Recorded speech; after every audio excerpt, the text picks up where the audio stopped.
Fantasia gave a disappointing turnout at the box office, it seemed Disney had to go back to the traditional narrative. Dumbo was the 4th film they ever released. It's a curious choice because while it is artistically interesting at times, it's not anything really groundbreaking. Snow White, Pinocchio, and Fantasia you could definitely argue broke some new ground. Dumbo is just sort of your typical kids flick. But it's not bad. Actually, something I always noticed about Dumbo is that Dumbo is never actually the focus. He doesn't even talk, he just sort of walks around looking cute. I mean, it works, he's big-eyed, curious, and all those other things you expect out of Disney characters. But the focus of the movie is the rest of the world. The world of the circus, the world of the animals, the world of getting drunk. It's all about strange visuals. He's very much the observer, not the focus. But hey, that's fine by me. I love weird imagery, especially if it's brought to us by Disney. The story is very basic.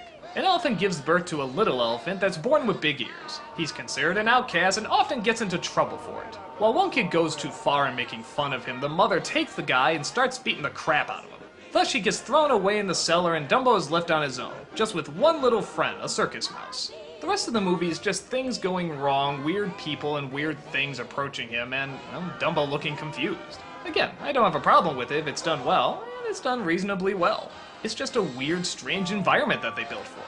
It's funny because most posters show Dumbo flying, but really he doesn't fly until the last 10 minutes. It just proves to be your basic Rudolph the Red-Nosed Reindeer story, but it works well enough. Like I said, the weird angles and often bizarre tone really help to give the film a very interesting identity, and actually sort of sets it apart from the other Disney films. Now there is big debate about whether or not the crows in this movie are racist. Obviously they're all played by black actors, and they do use slang and say the word brother every once in a while.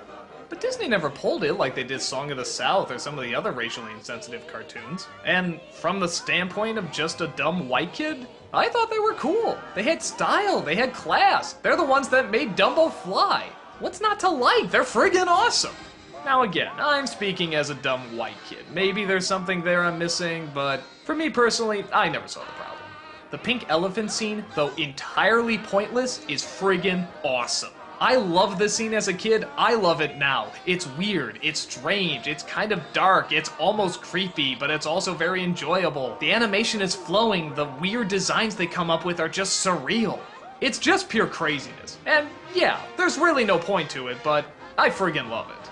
They do have some emotional scenes too. The scene where Dumbo hugs his mother is one of those big tearjerkers that every girl I know always goes nuts whenever they see.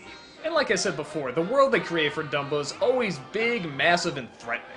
So when you get to the happy-pappy points, it's all the more enjoyable. Overall, Dumbo's a decent movie. It's not up to par with some of the more traditional Disney films, but I don't think it was meant to be. It sort of set its own rules and it stuck with it. And I think it's pretty awesome for that. It's a fun film with some fun sequences.